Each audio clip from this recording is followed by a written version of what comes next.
예배의 목적이 뭘까요? 예배 드리고 헌신하는 게, 그렇죠. 오늘 헌신 예배. 그래서 제가 헌신이 뭘까 한번 생각을 해봤습니다. 나름대로. 이제 그 사전을 한번 찾아봤거든요. 한문 사전을 한자를 찾아보니까 이렇게 되어 있는 겁니다. 헌신하니까 바칠 헌자에 몸신, 이렇게. 그러니까 해석을 하니까 풀이를 하니까 몸을 바치는 게 헌신이다, 이렇게 되어 있습니다. 우리의 몸을 바치는 게 헌신이다, 한자로 이렇게 되어 있고, 원어를 한번 궁금해서 저도 한번 봤습니다. 그러니까 보니까 이렇게 되어 있더라고요.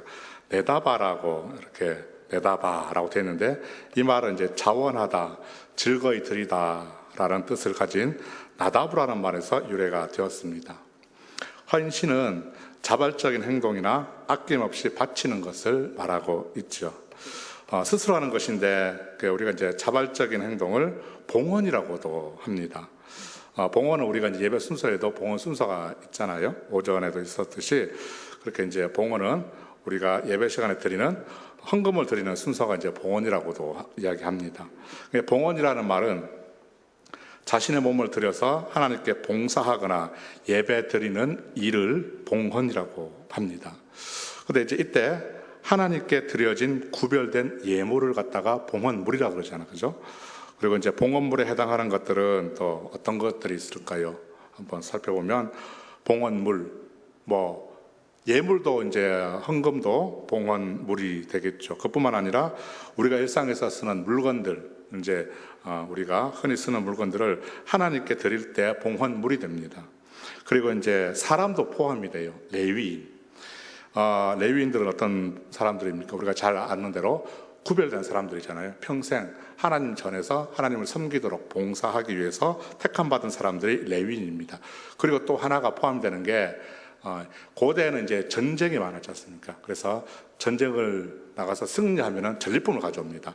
그 전리품을 가지고 온 것도 하나님께 드릴 때 드려지는데 봉헌물로 쓰였습니다.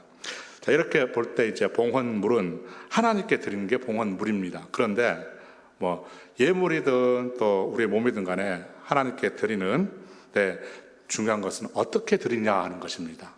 어떻게 드릴 것인가. 우리가 오늘 헌신을 하고 찬양을 했습니다.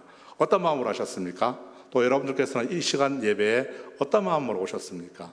이것이 중요하다는 것입니다. 저는 여기에 맞춰서 오늘 한번 우리가 말씀을 살펴보려고 합니다.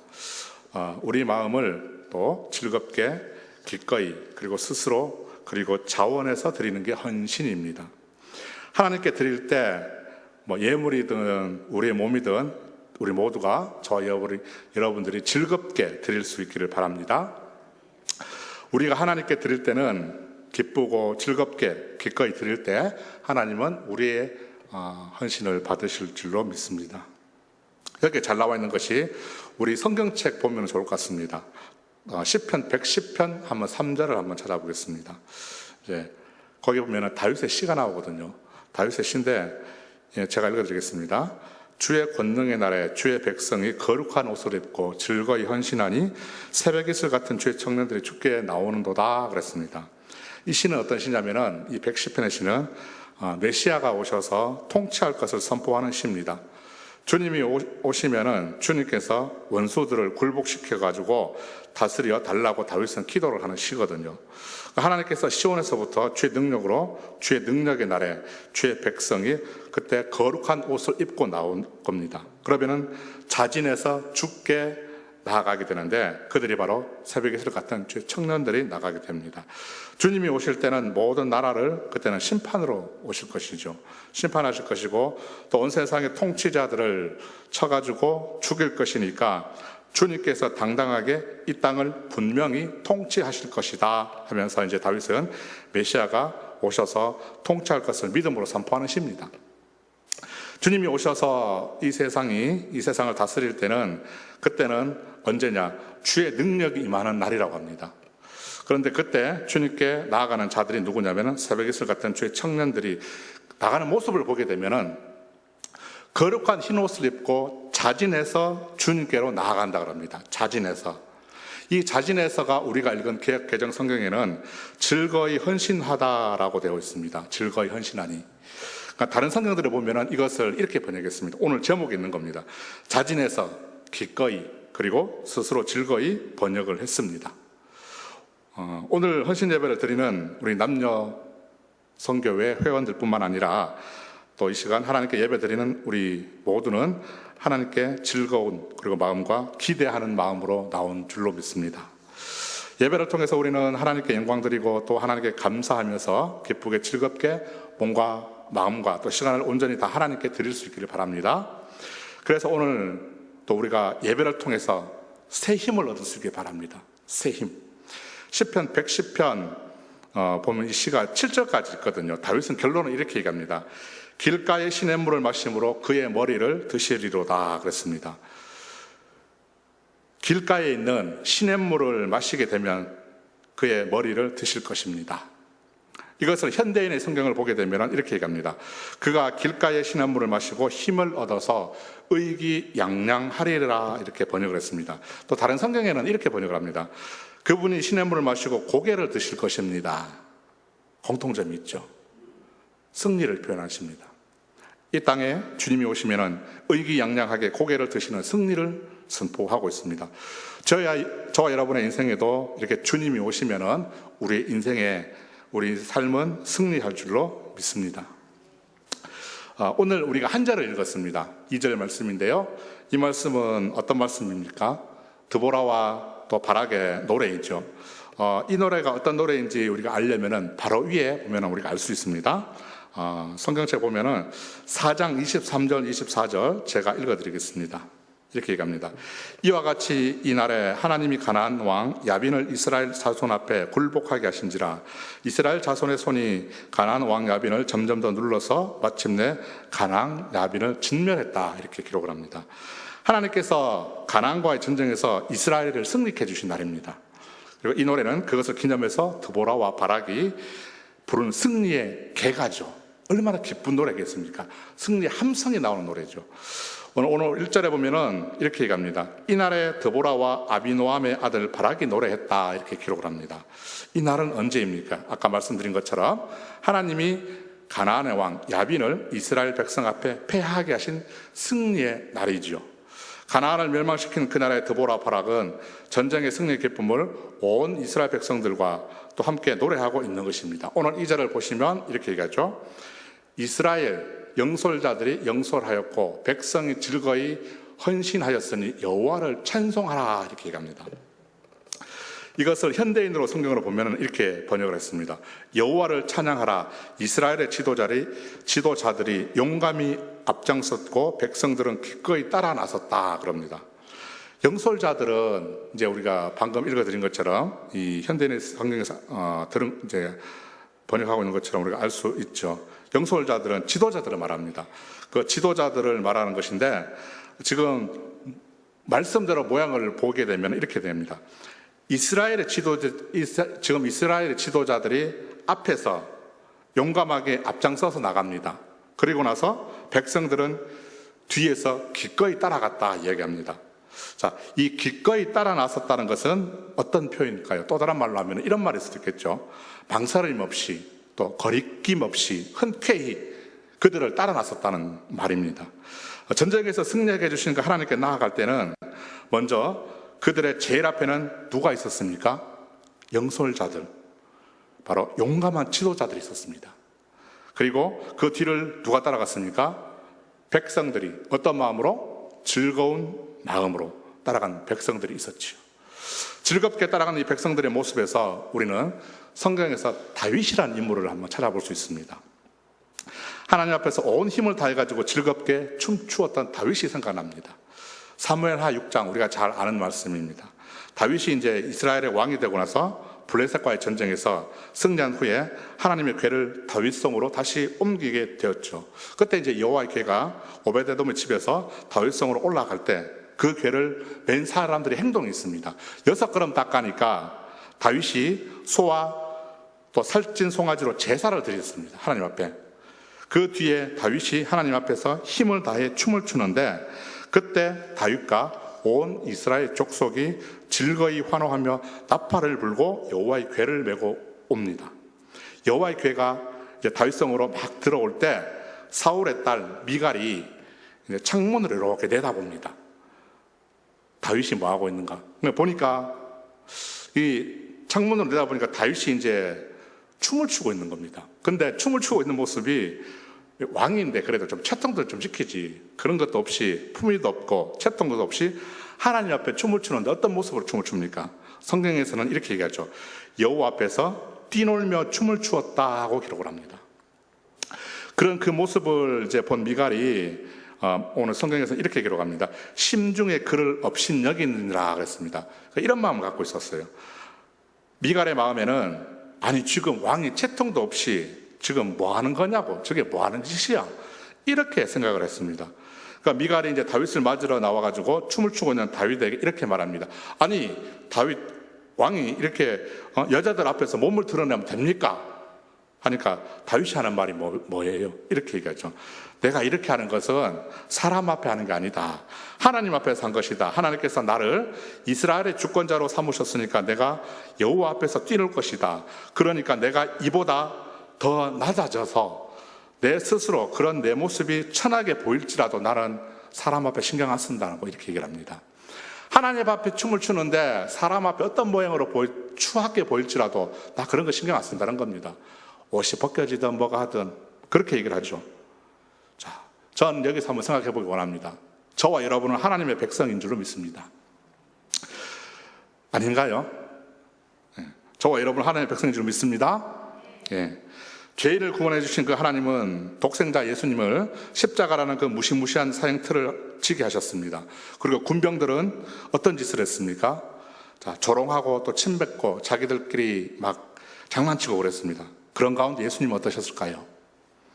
수치와 모멸감, 그리고 육체적, 정신적 고통과 아픔, 또 슬픔과 고통과 괴로움, 이런 감정을 주님은 십자가를 통해서 여러 감정들을 겪으셨습니다.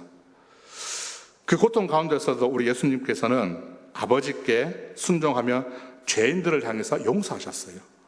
그리고 죄 많은 이 땅의 영혼들을 불쌍히 여기셨고 마음 아파하셨습니다. 마침내 사랑으로 자신을 십자가에 온전히 드릴 것을 결단하시게 됐죠. 그렇게 저와 여러분은 피로 구원받은 하나님의 자녀가 된 줄로 믿습니다. 우리의 대가를 치르고 또 구원받은 자요, 또 은혜 받은 저와 여러분들인 줄로 믿습니다.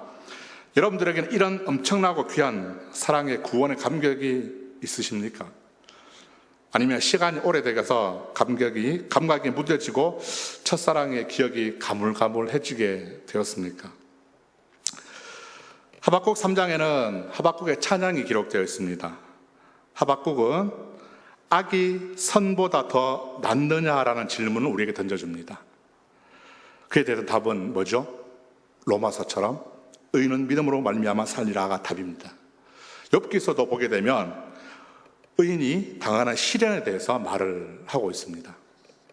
믿음으로 사는데 왜 시련이 오고 고난을 당하고 악이 더 잘 되는 것인가 하는 질문을 하게 됩니다.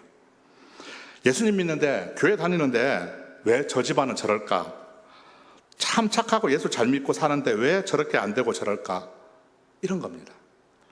하나님을 믿는 사람들이 잘 되면은 나도 믿어볼 건데 뭐 안 되는 거 보니까 뭐 나는 못 믿겠다, 니나 잘 믿어라, 뭐 혹 그렇게 할지라도 답은 우리가 의인은 믿음으로 말미암아 살리라 그랬습니다.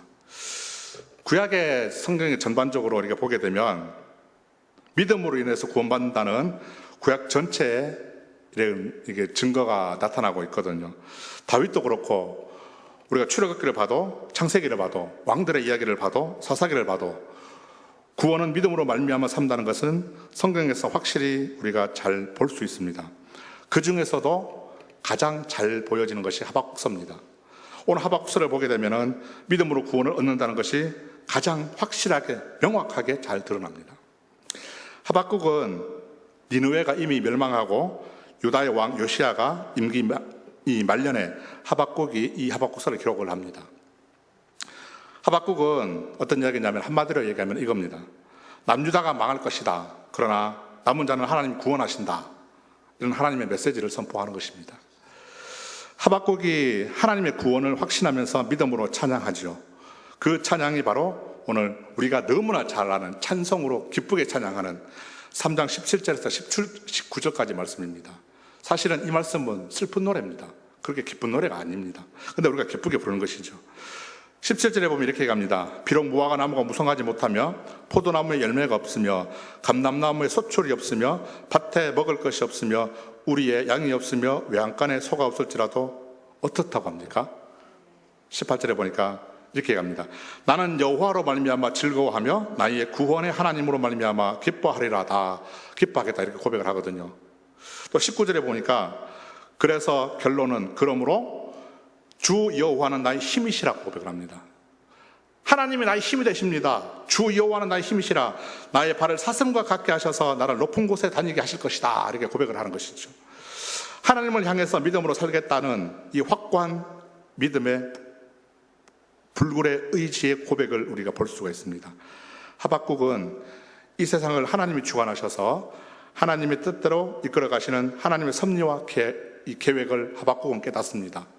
그것을 깨닫고 나서 하박국은 하나님이 나를 구원해 주신 그것으로 나는 그것만으로도 나는 기뻐하고 만족하며 즐거워하겠다 이렇게 고백하는 것입니다. 오늘 17절에 보면은 여러분 성경 펴십시오. 말씀 안 들 겁니다. 17절 보시면 제가 퀴즈 하나 내겠습니다. 여기에 보면은 없는 것이 나옵니다. 몇 가지가 나올까요? 하는 거 한번 찾아보십시오. 17절에 몇 가지가 나올까요? 거기에 이것도 없고 저것도 없고 저것도 얘기하는데 몇 가지가 없다고 얘기합니까? 아무도 안 찾으시네요. 6가지가 나오거든요. 이 6가지는 무엇을 말하는 것일까요? 6가지.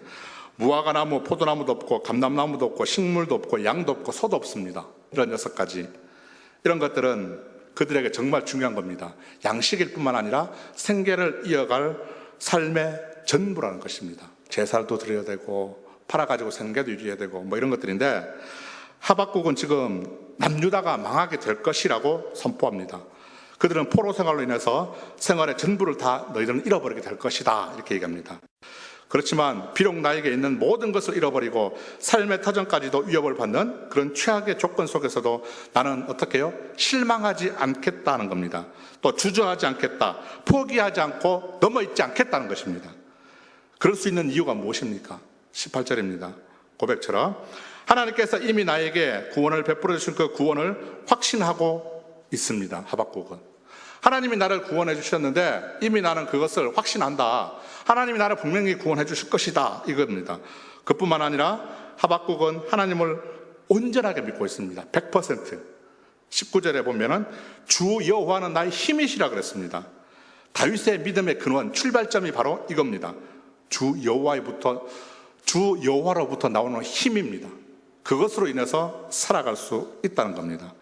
나의 구원이 되시는 주 여호와 하나님께서 하박국에게 힘을 주시기 때문에 하박국은 구원의 확신을 가질 수 있는 믿음에 생기게 되는 것입니다. 믿음의 근원, 믿음의 원천이 바로 주 여호와라는 것이죠.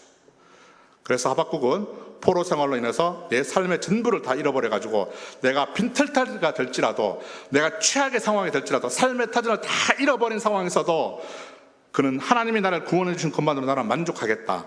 나를 구원해 주신 그 구원의 하나님을 고백하고 있는 것이죠. 여기서도 질문 하나 던지고 싶습니다. 마지막 질문입니다. 저와 여러분은 어떨까요?